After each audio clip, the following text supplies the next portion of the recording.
Hey there, viewer. This is Uncle Dunklenutz from Pop-Tarts Podcast. I'm here to tell you that I was enlightened about a new, amazing universe. Since then, I've been cursing JD and Optimus Douche of Ain't It Cool News and Pop-Tarts Podcast. You can read a lot of their information on Ain't It Cool News or some other reviews on Pop-Tarts Podcast. So what I'm going to do is I'm going to do a complete review of the latest series of comics that I have just read. That series is X-Men Second Coming. Let me tell you folks, if you haven't read this comic, I strongly advise that you should. To bring you up to speed, here's the background. There are 187 mutants still left on the planet Earth. A baby was born, and what was her name? Hope. Yeah, real clever. Anyway, her name is Hope, and what they did was they sent Hope to be protected by Cable by jumping through time. Cable raised her, he was like her father, and then finally they figured, she's come of age. They decide they're going to go back. Here we go.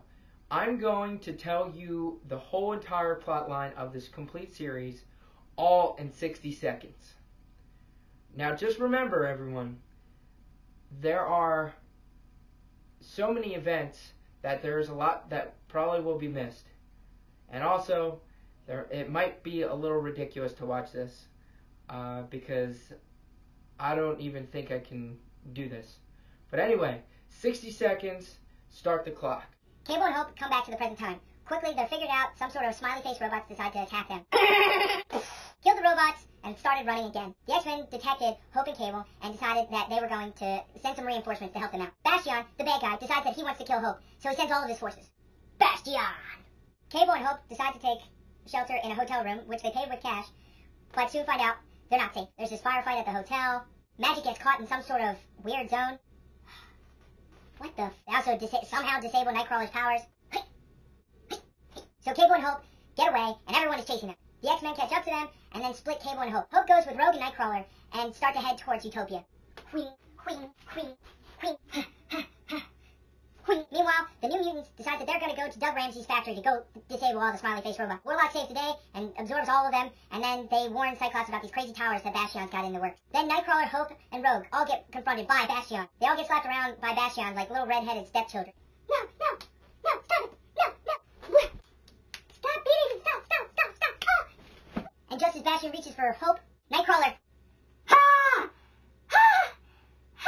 they end up porting to Utopia, and Bastion decides to move on to Plan B. The X-Club decides to investigate the towers over at an oil rig, and a bomb goes off. Cyclops kills Donald Pierce, who blew up the Blackbirds, and now they have no transportation, no teleporters. They got nothing. They're stuck on Utopia. Then all of a sudden, Plan B starts. Here comes this huge dump. It surrounds all of Utopia, and some of San Francisco Bay, but, whatever, people. There's billions out. All of a sudden, there's a portal at the Golden Gate Bridge. These Nimrod Sentinels start coming out, and it's all this epic fighting.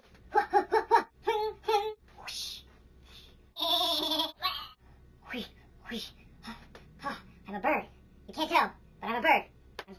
I just changed. Now I'm a blackbird. The Avengers show up. They can't do anything.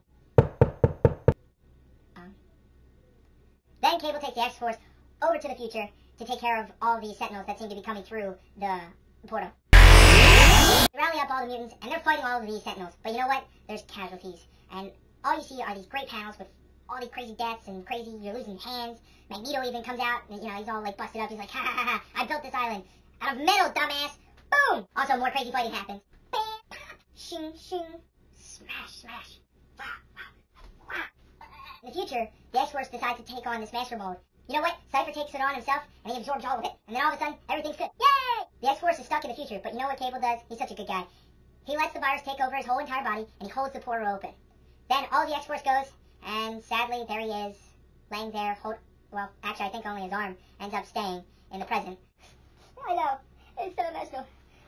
I don't know. It's a comic book. So all the Sentinels are shut down, and Bastion decides, you know what? This is on me. This is me. I'm taking all of you out. You're dead. Hope is pissed because she just lost her father, the only person that she ever really knew and trusted, and he's dead. So now, all of a sudden, it's this crazy ass shit. It's like superpowers left and right. Hey, now I'm looking like I was Rogue earlier in the series, and I just grabbed everyone's powers. Hope ends up kicking his little tushy. The dome shatters. Then we finish up with a fun little bonfire. All of a sudden, the flames start forming around Hope in the form of, what is it? A phoenix. They start cutting to the wrap-up panels, and they're really nice, and they show a lot of emotion, and all of a sudden, emergent news! What is it?